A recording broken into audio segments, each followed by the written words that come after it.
Salmo 51, verso 10 em diante. Acompanhe comigo. Cria em mim, ó Deus, um coração puro e renova em mim um espírito reto. Não me lances fora da tua presença e não retires de mim o teu Espírito Santo. Torna a dar-me a alegria da tua salvação e sustém-me com um espírito voluntário.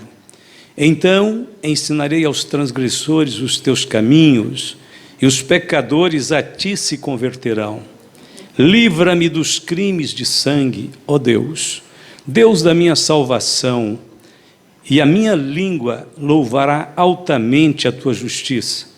Abre, Senhor, os meus lábios, e a minha boca entoará o teu louvor, porque ti não comprases em sacrifícios, senão eu os daria. Tu não te deleitas em holocaustos.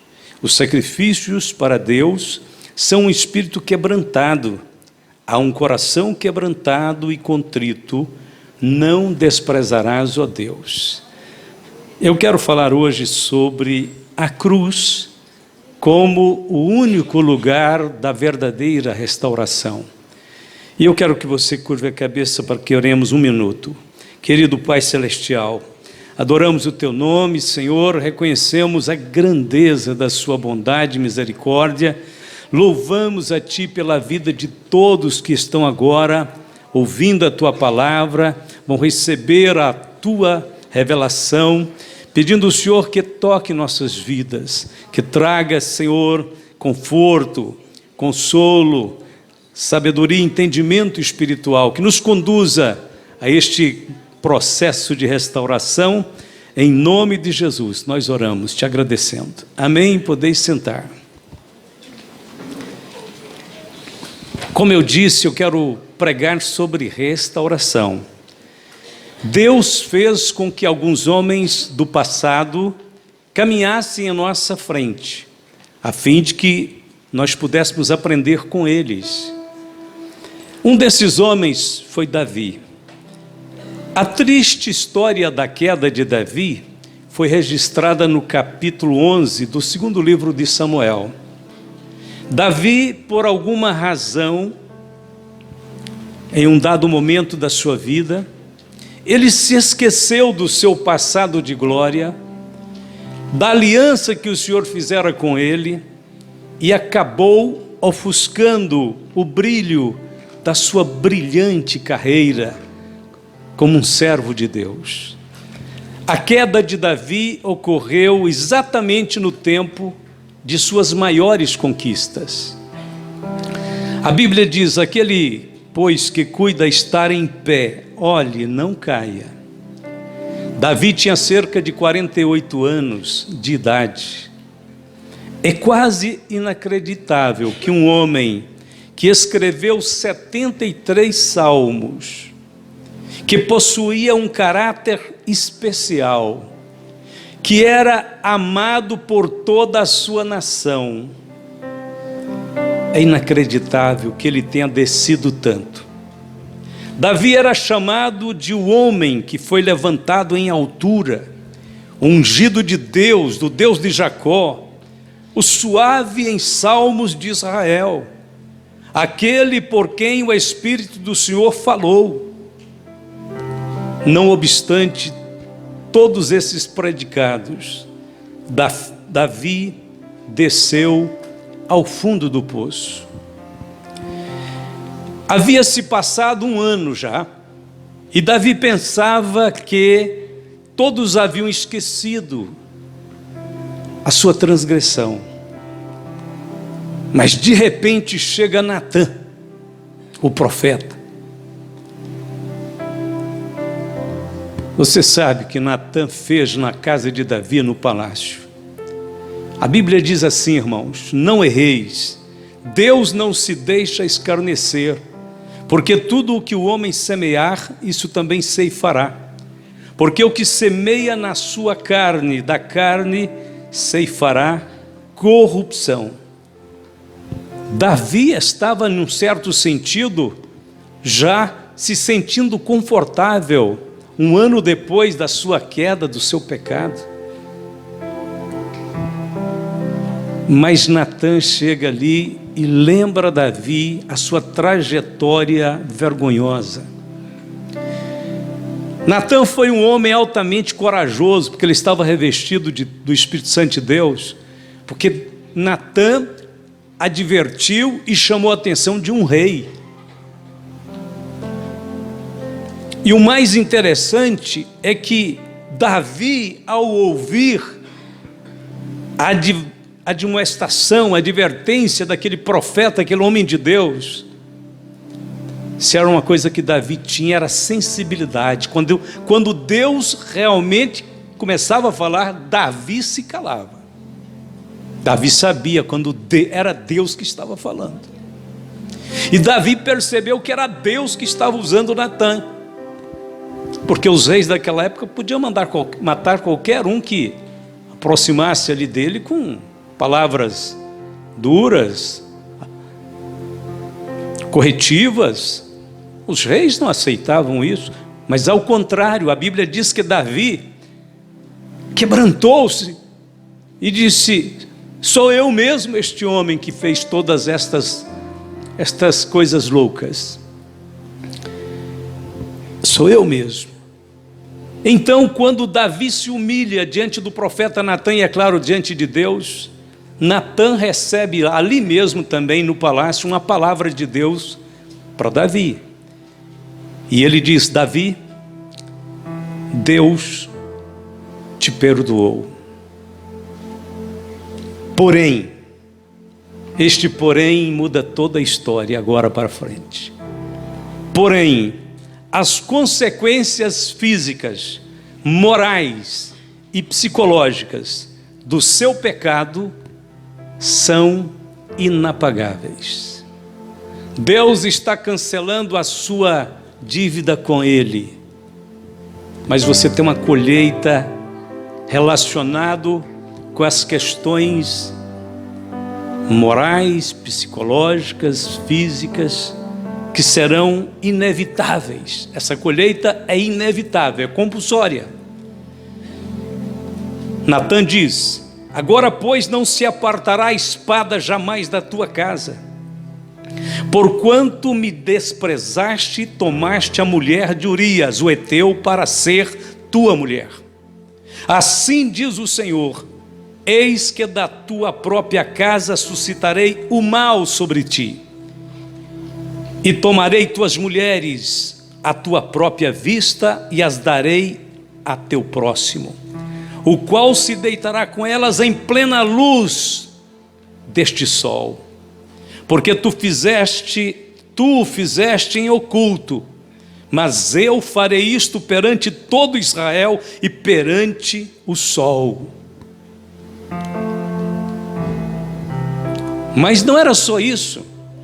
Além desta palavra de advertência dura de Natã para Davi, no Salmo 32, versos 3 e 4, Davi diz que quando ele se calou, nesse um ano, ele diz que ele estava definhando por dentro, os seus ossos estavam apodrecendo. Era uma depressão, uma tristeza profunda. Davi estava sentindo angústias, vazio.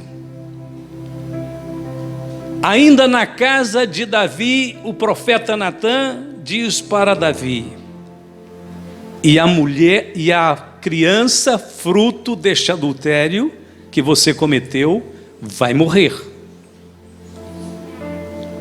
A Bíblia diz que logo depois a criancinha, um bebê ainda, fica doente. E Davi, com todo o desespero, ora, jejua, busca Deus, mas a criança morre, como o profeta dissera. Realmente a criança não vive e morre. Mas posto que com isto deste motivo a que blasfemassem os inimigos do Senhor, Natã está dizendo aqui: Davi, Deus te perdoa, mas o seu testemunho foi horrível. Deus te perdoa, Davi, mas os inimigos do Senhor ganharam terreno. Davi, Deus te perdoa, mas o inferno ganhou um ponto muito grande. deste motivo para que os inimigos do Senhor blasfemassem. Então este filho que nasceu vai morrer. Então Natã foi para a sua casa, e o Senhor feriu a criança que a mulher de Urias dera à luz a Davi, e a criança adoeceu gravemente e depois morreu. Terceiro, Davi continuou colhendo os frutos daquela loucura que ele cometeu. Logo acontece na sua família um vergonhoso incesto. Um dos seus filhos abusa da sua própria irmã. Amnon abusa de Tamar. Para quê? Por que isso? Para lembrar a Davi a podridão do pecado que ele mesmo semeou.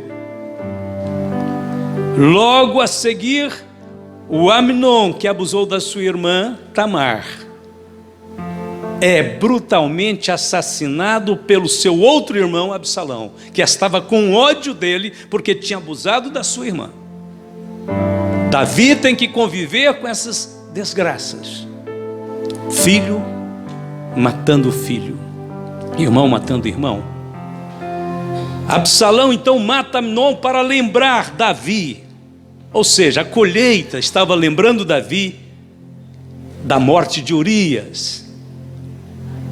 Logo a seguir, o Absalão, passado alguns tempos, resolve tomar o reino do seu pai Davi, usurpar o trono. Consegue invadir Jerusalém. Davi tem que sair correndo em desespero com seus soldados, seus amigos. Conseguem sair a pé e vão embora. E Absalão chega e entra com outro grupo de exército e toma conta do palácio, toma conta de tudo e diz: agora eu sou o rei aqui. Por que Absalão usurpou o trono de seu pai?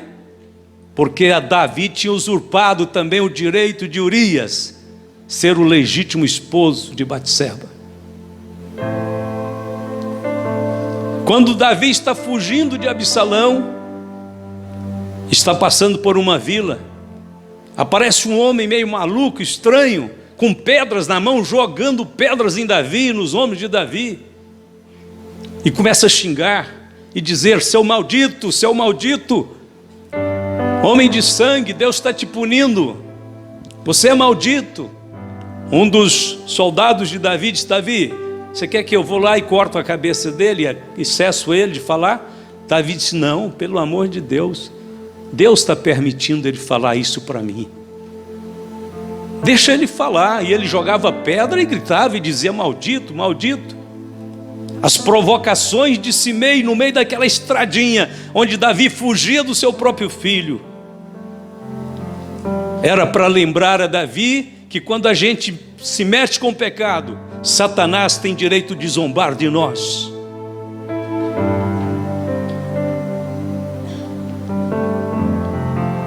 Era assim que Simei falava: o Senhor te deu, agora apaga de todo o sangue da casa de Saul, cujo reino usurpaste. O Senhor já o entregou nas mãos de teu filho Absalão. Eis-te agora na tua desgraça, porque és homem de sangue. E enquanto falava, ele jogava pedras. Absalão entra em Jerusalém e desonra o seu próprio pai, Davi. Manda fazer uma tenda ao sol aberto, uma tenda que podia ser vista por todo mundo. E começa uma horrível sessão de promiscuidade e imoralidade.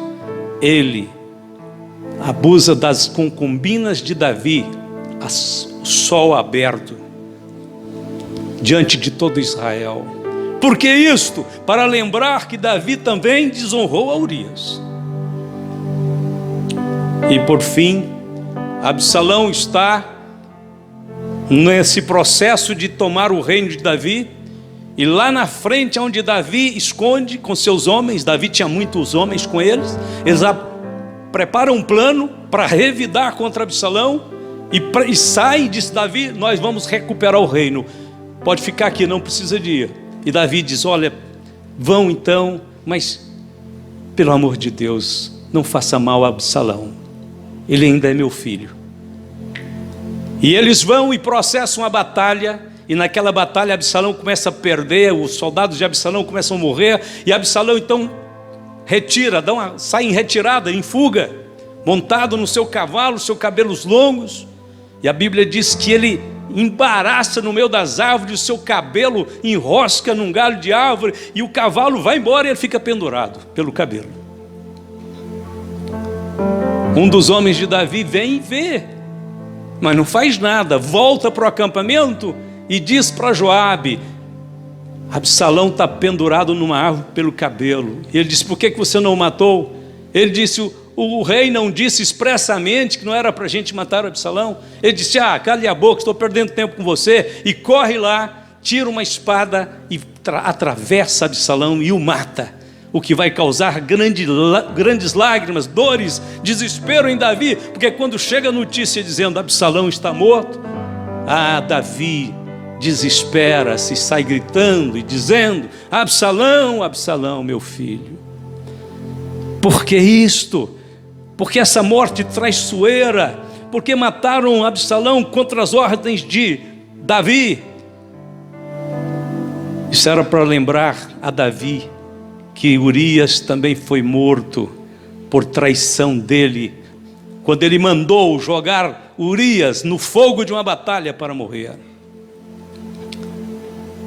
Mas estas foram apenas algumas das consequências do pecado de Davi, que eu não vou mais mencionar. Eu quero mencionar agora o caminho da saída. Como evitar a queda? Primeiro, nunca confie no sucesso do passado.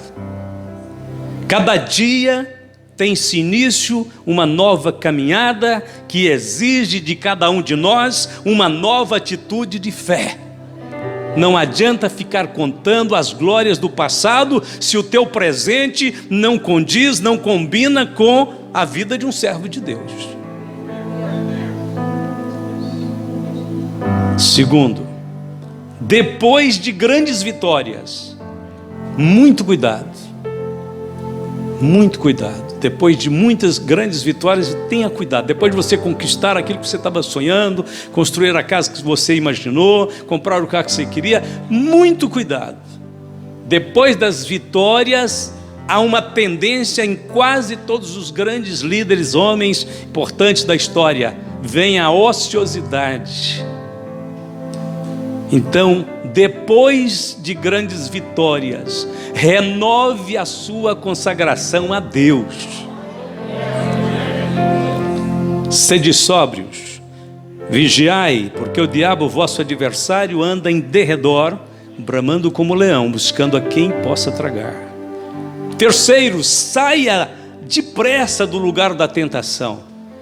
Você está num lugar que começou a fisgar a sua mente, as suas imaginações, os seus desejos impuros. Sai, corre, fuja, sai depressa.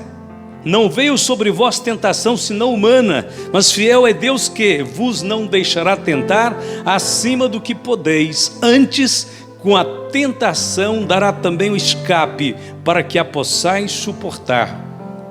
1 Coríntios 10:13. Quase sempre, é claro, a tentação sempre precede a queda, mas não é obrigatório que a tentação te leve à queda. A tentação começa, então você pode escapar dela. Deus te dá o escape, Deus te dá uma luz, Deus te dá um temor. Você não pode resistir àquela voz interior do Espírito Santo que já diz para você: cai fora daqui. Obedeça. Agora escute: se pecar, não escondas o seu pecado. Confesse-o imediatamente, o mais rápido possível.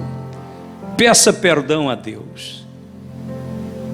Davi disse: tem misericórdia de mim, ó Deus, segundo a tua benignidade, apaga as minhas transgressões, segundo a multidão das tuas misericórdias, lava-me completamente da minha iniquidade e purifica-me do meu pecado, porque eu conheço as minhas transgressões e o meu pecado está sempre diante de mim.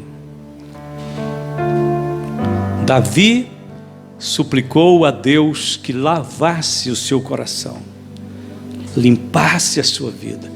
Quem é que pode atirar a primeira pedra? O único que podia era Jesus, mas ele disse para a mulher: eu te perdoo. Ninguém pode tirar a primeira pedra, porque todos nós somos devedores. Nós temos que ter compaixão do outro. É inevitável que o erro às vezes aconteça, mas nós podemos evitar os danos maiores. Porque no plano de Deus, quando um servo de Deus, um irmão, um jovem comete uma falha, nós temos que abraçá-lo e puxá-lo para nosso lado, para o lado do reino, para o lado da restauração, da vida. E não empurrá-lo para o lado do mundão aí sem Deus, que já está perdido. Não, nós vamos abraçá-lo, nós vamos ajudá-lo. E aí é onde eu quero entrar, exatamente o que o tema foi proposto, o lugar da restauração. Davi buscou essa restauração, Deus deu essa restauração para Davi? Sim, vamos ver isso. Lugar da restauração. Paulo escreveu: mas longe esteja de mim gloriar-me, a não ser na cruz de nosso Senhor Jesus Cristo, pela qual o mundo está crucificado para mim e eu para o mundo. Porque em Cristo Jesus nem a circuncisão, nem a incircuncisão tem virtude alguma, mas sim o ser uma nova criatura. Longe esteja de me gloriar-me, a não ser na cruz. A cruz que foi erguida no Monte Calvário, há mais de 2000 anos atrás. Ali estava o lugar da restauração. O poder daquela obra de Cristo na cruz permanece com a mesma integridade, a mesma força hoje.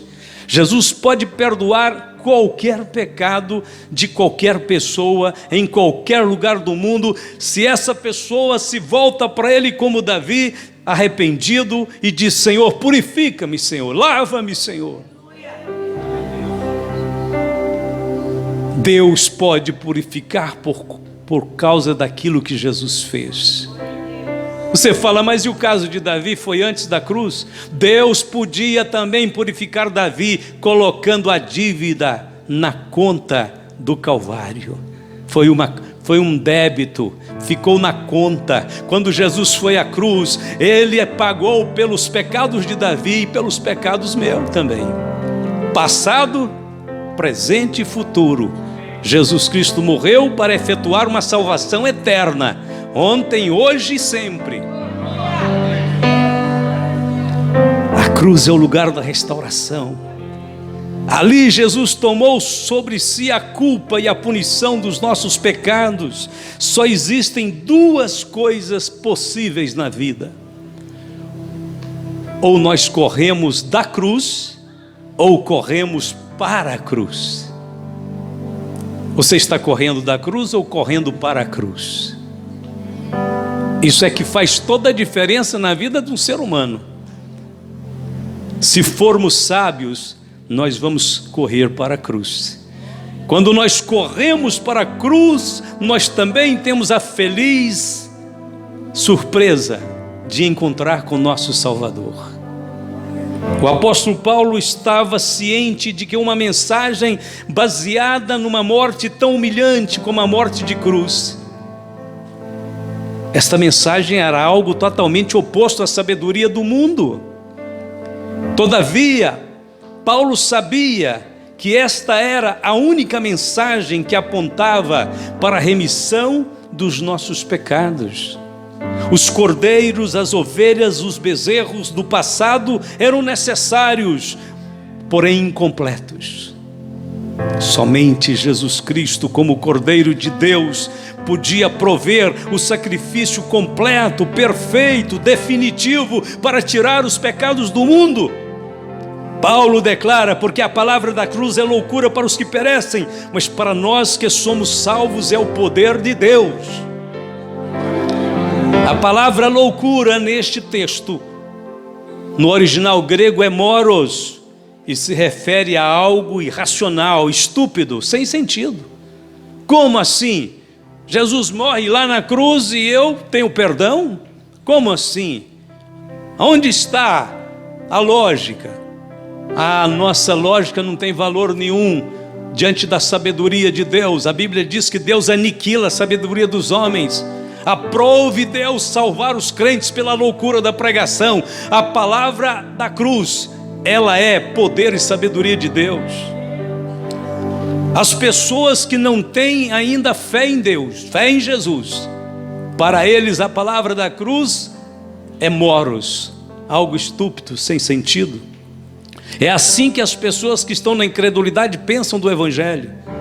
Mas para nós que somos salvos, a cruz é inegavelmente o poder de Deus, porque ela mudou a nossa vida, porque ela transformou o nosso coração, porque ela penetrou no íntimo do nosso ser, e ela fez a gente ver tudo diferente. Glória a Deus, porque a mensagem da cruz tem poder para transformar vidas. Somente esta mensagem carrega em si a virtude, a essência do poder de Deus. Porque nada me propus saber entre vós senão a Jesus Cristo e este crucificado. A cruz demarca o fim da velha vida e o começo da nova vida. As nossas vidas, aliás, a história inteira realmente tinha que ser dividida entre antes e depois de Cristo. Antes, velho homem fracassado, cheio de medo, de derrotas, de angústia, de decepção. Depois, o homem vitorioso, o homem revestido de poder, o homem transformado segundo a imagem do Senhor, o homem segundo o modelo de Deus, que é Cristo. A cruz demarca as grandes mudanças da história da humanidade. O velho hino dizia: na cruz onde Cristo morreu, há poder de abrigar e salvar. Sua graça é real, seu amor é sem par. Mais alto que os montes, mais vasto que o mar. Junto à cruz há lugar para ti. Junto à cruz há lugar para ti.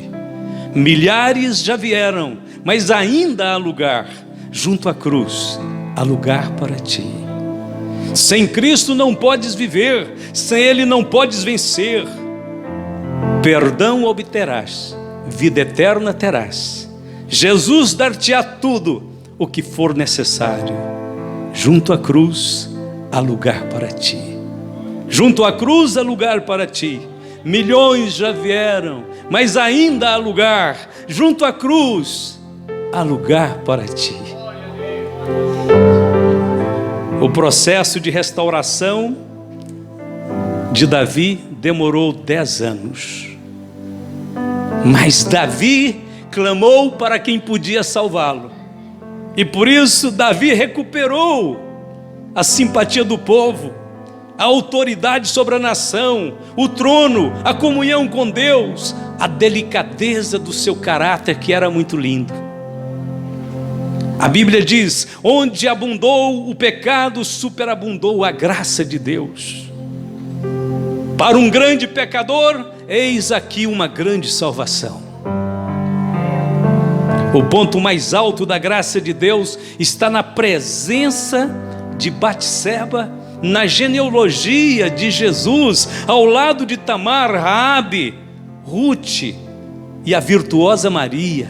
Essas mulheres jamais estariam ali se não fosse a maravilhosa graça de Deus. Deus pôde perdoar graciosamente a Davi, aquela mulher. Durante o seu ministério terreno, Jesus permitiu ser chamado de filho de Davi, demonstrando com essa atitude que ele havia perdoado Davi, que ele amava Davi, que era motivo de alegria para ele ser chamado filho de Davi. A Bíblia registra que Davi morreu em ditosa velhice, cheio de dias, riquezas e glória. Talvez este seja o mais extraordinário evento de restauração que conhecemos. Foi escrito para nos dar esperança. Amém? Vamos ficar de pé.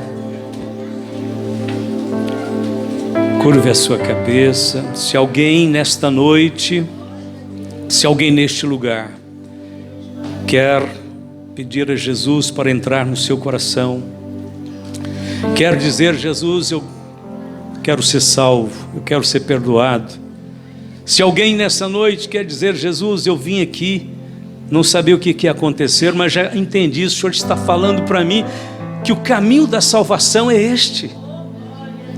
É o Senhor o caminho da salvação. É o Senhor o homem que veio redimir os outros homens. Eu quero convidar as pessoas que querem Jesus, que precisam deste Salvador, se você desejar, se você quiser, vir até aqui à frente para orarmos por você. Pode ser do seu lugar, vir.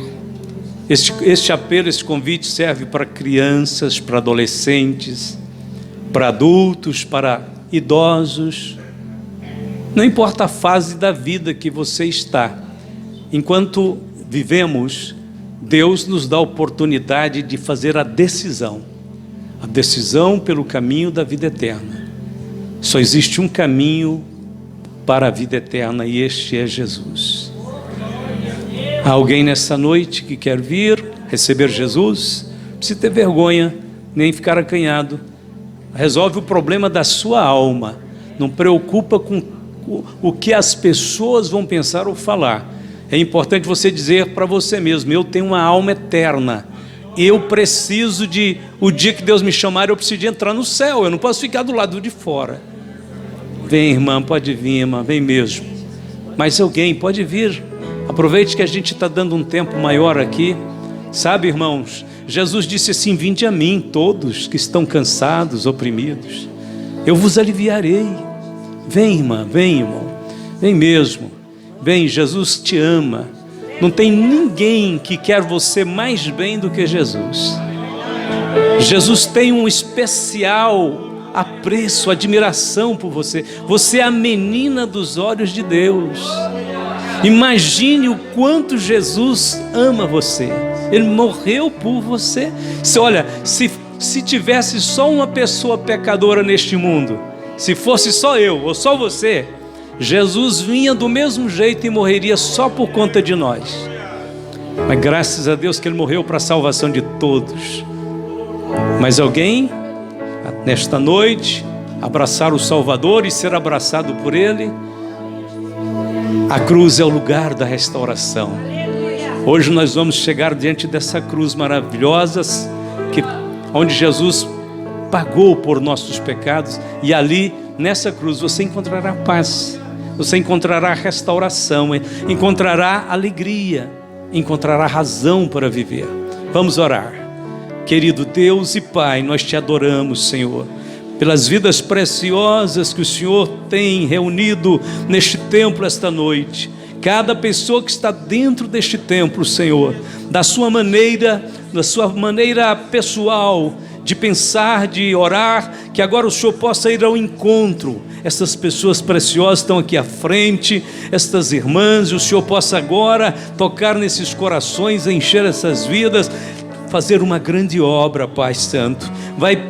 Vai, Senhor, derramando o seu Espírito, vai lavando, vai purificando, vai tirando o fardo, vai tirando o medo, vai tirando, Senhor, a tristeza, vai agora implantando paz, alegria, vida e vida com abundância. Em nome de Jesus, nós oramos em nome do Senhor, para que a vitória da cruz, a vitória do sangue de Jesus, seja aplicado a favor das almas humanas que dependem, que precisam da tua salvação. Estende as tuas mãos, Senhor, sobre todos, guarda em teu amor. Em nome de Jesus nós abençoamos e declaramos que o Senhor tomou você nos braços dele, e você agora é dele. O Senhor te guardará de todo o mal, o Senhor te fortalecerá, o Senhor te abençoará. Amém? Vamos aplaudir o Senhor Jesus. Glória a Deus. Deus abençoe a todos.